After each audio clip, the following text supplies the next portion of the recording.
go. All right. Thank you, everybody, for coming this afternoon, taking some time out of your lunch hour. I'm Dr. Kimberly Morrill. I'm one of the technical service representatives with Novonesis. Novonesis is a very new company. It was actually formed in January of this year. We merged Christian Hansen, which is basic in microbiology, with Novozymes, which was basic in enzymes. And our goal is to develop, create biological solutions to mitigate some of our everyday challenges, whether it's on the human side or the animal side.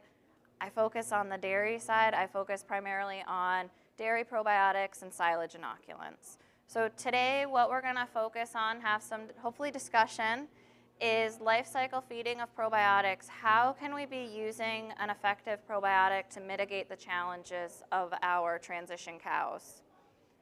So a little bit what we're going to talk about. Last year our Knowledge Nooks focused on deep diving life cycle feeding from the day-old calf to when she leaves the herd. We're going to just touch on it for about 30 seconds. Really dive into the transition cow. What are some of her unique challenges? Where might some of the downfalls be? How can an effective probiotic fit in and support our transition cows? So when we look at life cycle feeding, our goal within our company is developing solutions to mitigate the respective challenges at every stage of life. So this slide is really simplified from birth to weaning, growing heifer, close-up, lactation, early dry period, knowing within each of these phases, we can break it down even more. But identifying what are some of the physiological challenges she's going through. So our baby calves, the biggest one is adaptation to life on her own. And then with those physiological challenges, what are some of our goals tied to that? So, on the lactating cow side, we want her to maintain dry matter intake. We want efficiency of milk production. But then also, maybe what are the stressors? Dietary changes, overcrowding. How can we find the best microbial solution to support normal digestion, absorption, barrier, and immune function? So today, we can look at the lactating cow. I made it really simplified on that first slide. We could break out that lactating cow into 6 different phases. But for today's talk and what we're going to define as a transition cow today is that close-up pen, so 3 weeks prior to parturition and 3 weeks post-calving. So taking our whole life cycle, we're going to focus on 42 days out of it. So we look at our transition cow, we ask a lot out of her, we demand a lot out of her, and we throw a lot of things. So when we think about she went from a lactating cow diet, she went to our far off dry period, dry cow diet that maybe wasn't the highest quality of feed. It's usually, some of our more fibrous feed, lower digestible, might be some TMR refusals that are a couple days old. We're throwing some challenges at her. There's a lot of pen moves, group changes, social dynamics. Fetal growth. During that last trimester, there's a lot of energy and protein demands on the cow for fetal growth. Colostrogenesis, we often think about the energy aspect of colostrogenesis, but there's a huge immune system demand for colostrogenesis. We're used to, and it is normal physiology, there's that little bit of a dip in dry matter intake day of calving. There's calving. Even when everything goes smooth, calving can always be a little stressful on the cow. Lactogenesis, huge energy demands as we ask this cow to start making a little money and contributing to the bottom line. Again, more dietary changes as we start to ramp up the energy content. Pen moves, more changes in animals. And this cow comes into negative energy balance. So when we look at all these things we're throwing at her, she's trying to balance everything. And if just one of these tilts a little too much, everything falls apart and we start to run into some big challenges. So when we look at all the challenges we throw at this cow, we got to kind of think about what's going on inside of her. So as we look at what's going inside of her, She's under a lot of stress. So we look at stress, the stress hormone's cortisol. Cortisol tends to go up anytime there's a stress reaction, but right about the time of calving, as we're moving her, serotonin, which I like to refer to, that's our happy feel-good hormone, that's our hormone when we're really relaxed, tends to be a lot lower in our transition cows. This leads to that decrease in dry matter intake. It can lead to increased inflammation. These are both going to lead to leaky gut challenges. Leaky gut is not just a challenge in heat stress. Anytime we have stress, we can see leaky gut issues. We start to see that decrease in rumination and digestibility. Now we've activated the immune system. We have decreased nutrient absorption, increased energy demands. Our poor transition cow is in a negative energy balance. We see ketosis, we see our metabolic issues start to increase, and our cow is immunosuppressed. So now we're dealing with mastitis, metritis, all of those challenges.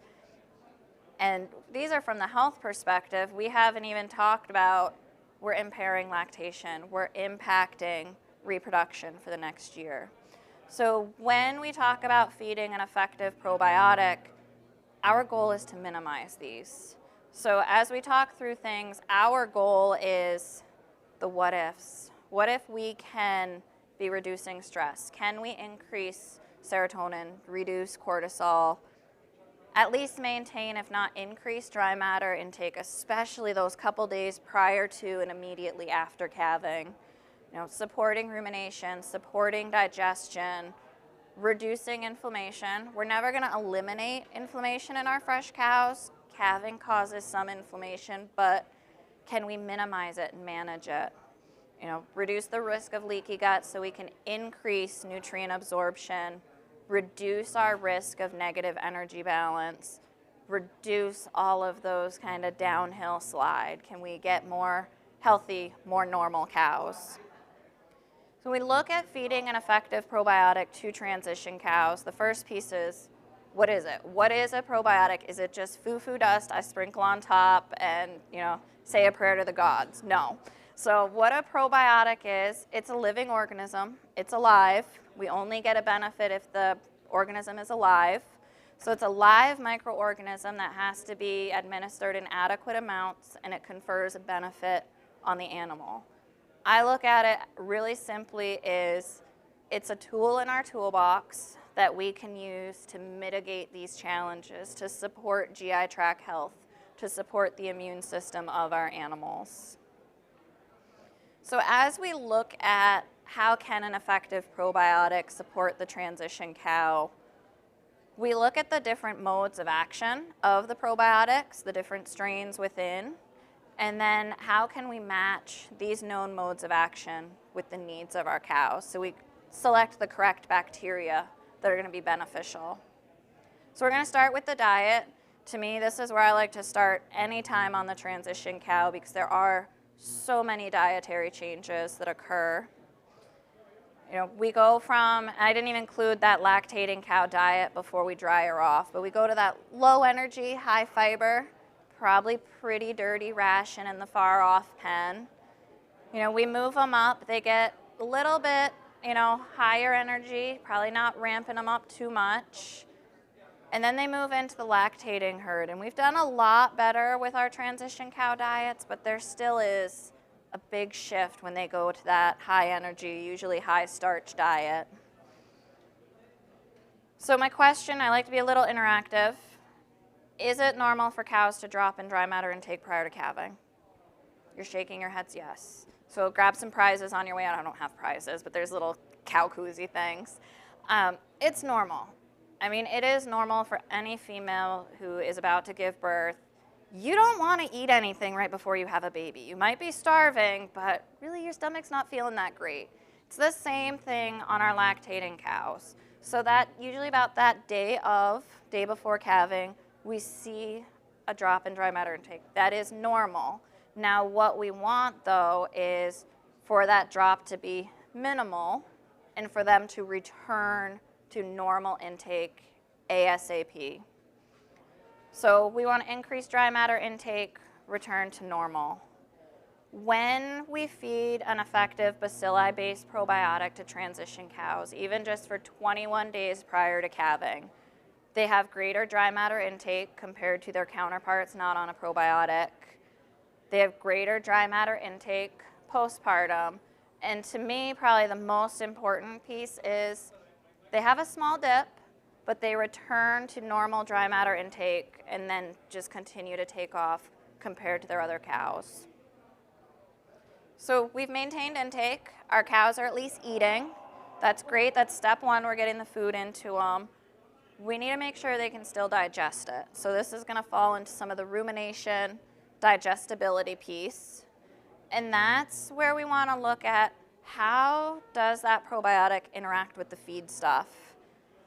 When we feed a bacilli-based probiotic, these bacteria actually are able to produce enzymes. You don't have to feed the enzymes. These bacteria are able to produce enzymes based on what feedstuffs they're mixed in with. So if you're feeding a high fiber diet, they're going to produce enzymes that help break down the fiber. If you're feeding a high starch diet in our lactating cows, they're going to be able to break down the starch. So when we look at, okay, Kim, that's great, you're telling me all these things, is this real? So an effective probiotic is going to support digestibility of the feed stuff. So this is looking at individual ingredients. The light green bars are without the effective probiotic. The dark green bars are with the effective probiotic. When we look at just some individual feedstuffs, we see an improvement in digestibility. So now let's look at the big picture. Rarely are cows consuming just an ingredient here or there. They're going to get a TMR. And what we observe is improvements in digestibility when they're receiving the effective bacilli-based probiotic. So improvement in dry matter intake, improvement in organic matter digestibility, improvement in crude protein digestibility, improvement in fiber digestibility. With this trial, we were already at a 99.4% starch digestibility. We were doing really, really well. When we see starch digestibility is lower, feeding an effective probiotic tends to support starch digestibility as well. Okay, so we have intake. The cow ate it. She was able to break it down. Now she needs to be able to absorb it. She needs to be able to absorb these nutrients because we don't want digestive feedstuffs going out in the manure. So that's where we start to look at development of absorptive capacity. The lower GI tract, our intestinal cells, it's a single layer. They're constantly turning over. When we feed an effective probiotic, we actually see improved development of the lower GI tract. And what this means really simply is we have greater absorptive capacity. The cow is able to absorb all of those nutrients. The second piece is how the probiotics interact with barrier function. So this is our magical intestinal epithelial. It's a single layer of cells, and these cells are held together by tight junction proteins.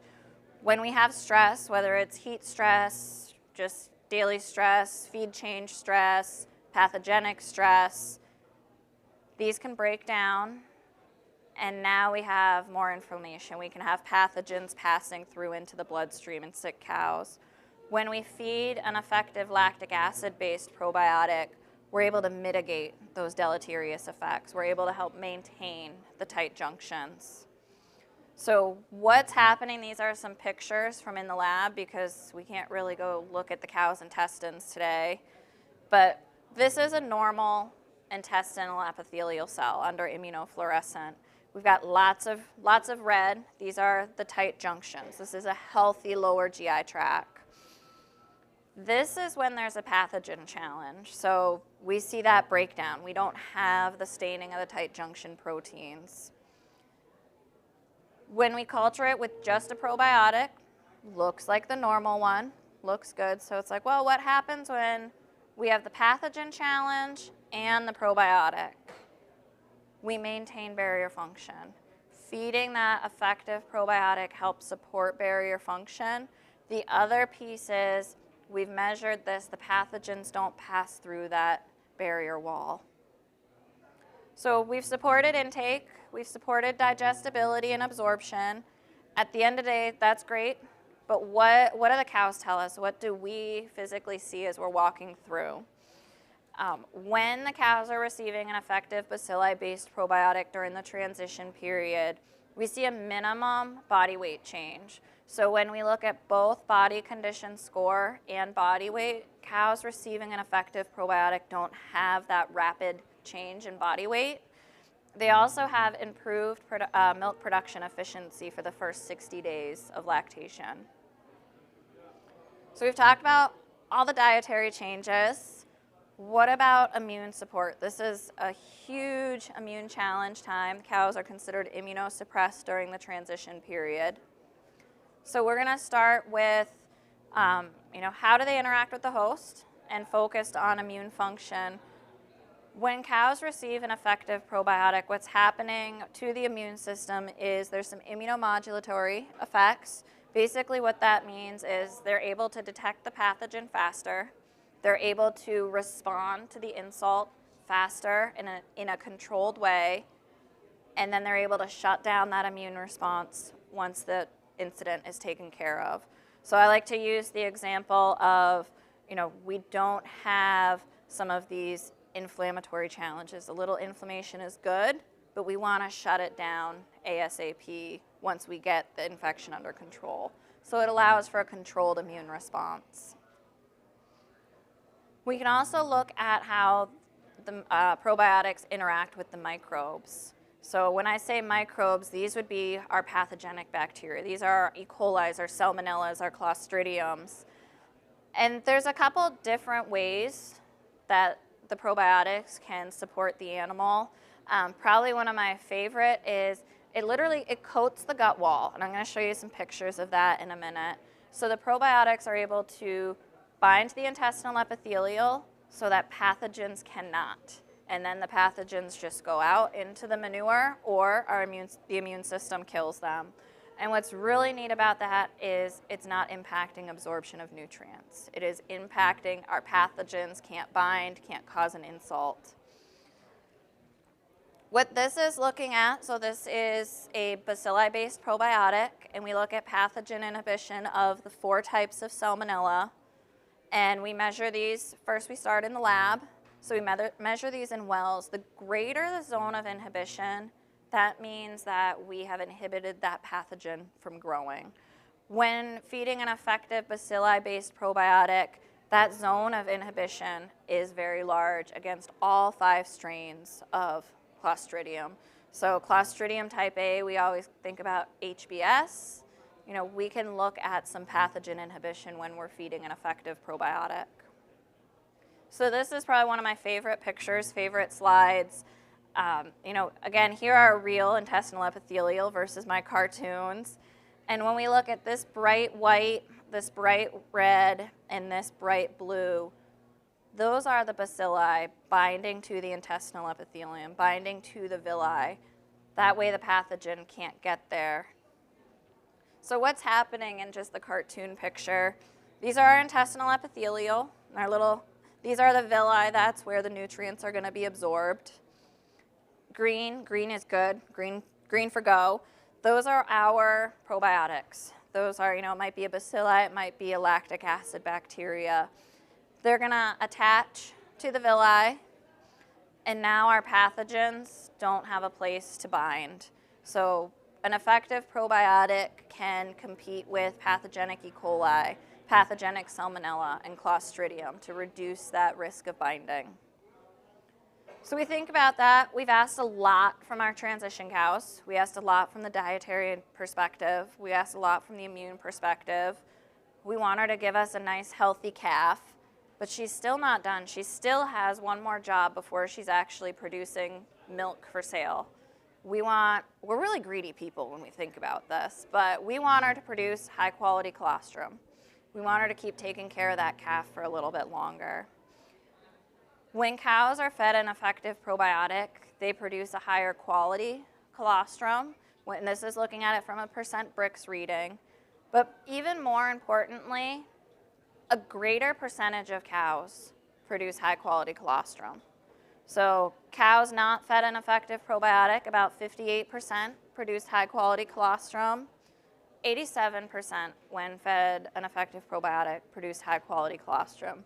To me, this number is huge because that number of 50%, that's real. About 50% of our cows across the board in the US produce high-quality colostrum from an IgG perspective.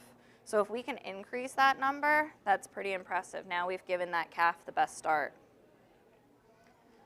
So this is a commercial dairy. They milk about 1,400 cows. They're out in Indiana. Prior to feeding any type of probiotic, they had about 9.8% of their fresh cows were having health issues. So in that first 63 days of life, every week, they were treating about 9.8% of their fresh cows for ketosis, displaced abomasum. They might be animals that died. They went on a lactic acid-based probiotic for 8 years. They brought that number down over 8 years, averaged 5.8%, so pretty big decrease. Then they went on a probiotic that contained 2 lactic acid bacteria and 2 bacilli bacteria, and they brought that number down to about 4.5% of their fresh cows were being treated for illnesses. So we've talked about dietary, we've talked about the immune system, but we haven't talked about stress. So now we're going to tie everything together on how are we going to reduce the stress of these animals.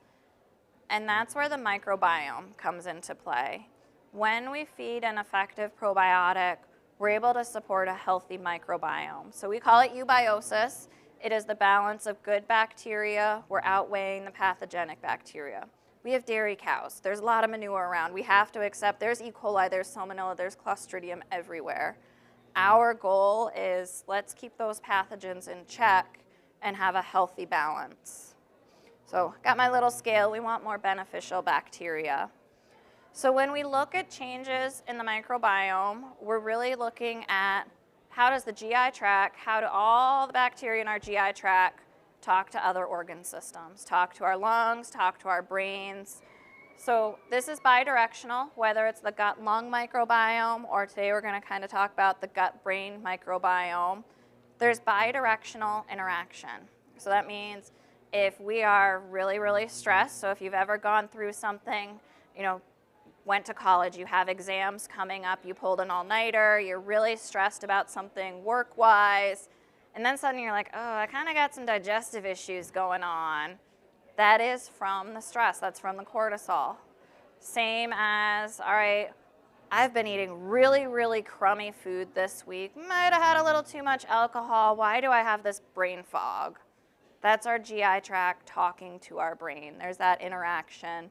And it's through the nervous system, through different hormones, and the immune system. So it's going to lead to all those changes that we talked about. I'm super stressed. Why is my stomach bothering me? When animals are fed an effective probiotic on a daily basis, we actually observe a higher serotonin concentration, so the happy feel-good hormone, and lower cortisol. So they're producing less cortisol. The animals are less skittish. So as we start to think about, we come back to this slide of what's going on inside the cow. We're trying to keep everything in check.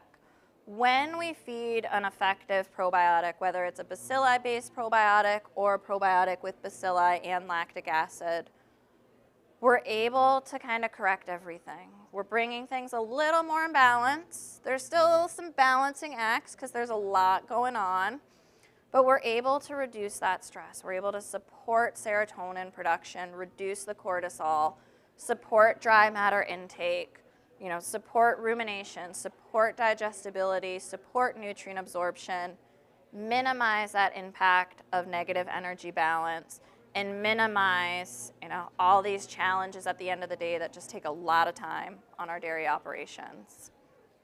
So with that, feeding an effective probiotic during the transition period sets up both the cow and the calf for a successful future. And this 42-day period is only one tiny piece of life cycle feeding of probiotics. So with that, Thank you, everybody, for your time. And if you have any questions, I'd be more than happy to answer them. Thank you.